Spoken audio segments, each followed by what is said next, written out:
Do you sometimes feel caged in? Like that there's other parts of you, those wild parts that have gone underground, and you kind of just have become this, I don't know, performing to keep up an appearance, so to speak. I think that personally, I believe we live more and more in a society that wants us to be appearing as if everything was fine all of the time. Smiley, smiley, smiley. How are you? Oh, I'm so great. And there's nothing against, being in a good mood. I'm not talking about that, but I'm talking about this learning to be overly nice all of the time and suppressing when things don't feel right, for example. It's something that pertains maybe even a little bit more to women, but maybe as well to everyone, I'm not sure. I remember that years ago I read Untamed by Glennon Doyle. That was all about to become more unapologetic, I guess. And the interesting part of all of this is that often there's kind of wildness, this wild part of ourselves. We are part of nature. Look around in nature. Nature is wild.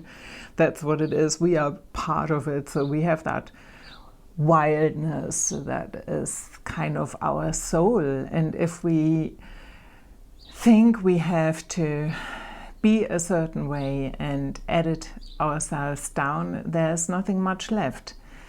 In my opinion, that is maybe the tough part. The gold is to be found in what we feel is our inner brokenness.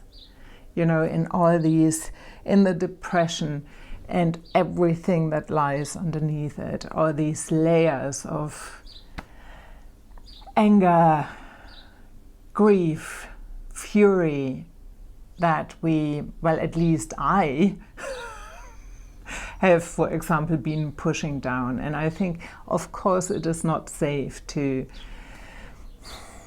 in certain environments. But one thing where I believe where self-editing or trying to be pleasing should not be is when we express ourselves creatively. That's where we want to feel this edginess of ourselves, the rawness, where we can see ourselves and see what's going on with ourselves without apologies. I see that many people bring this pleasing part and being very, very worried about how what they create, for example, is perceived by others into their art. And for me, the art and creativity is about expressing what I'm feeling and reconnecting with myself. So I have written this little story that's called I Feel Like a Caged Tiger. It's not that old, it's maybe 2 months old, and I recorded it on my podcast. It is beautiful to use as a little meditation where you can touch back in with yourself where you feel caged and just sit with it. And you might want to, I don't know, create something right afterwards and just see what comes to you. I really want to give people permission to reconnect with themselves more and to allow themselves to be a little bit more edgy or dangerous, I would say. And so if on this journey of becoming more wild, again, you need help, you don't have to do it alone. You can always book a coaching with me if you want to.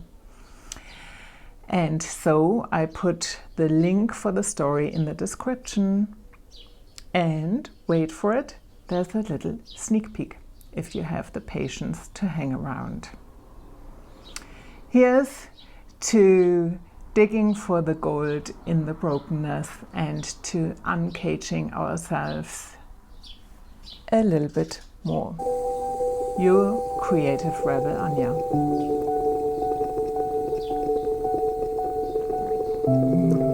So good.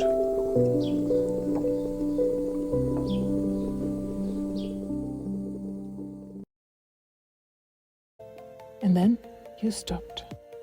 The cries, the shouts, the fury, the fear have become invisible demons haunting you on the inside, while you have a smile plastered on your face. This beautiful, once wild and majestic tiger has been rendered into a shadow of itself. A shadow lifeless, with a body riddled with pain.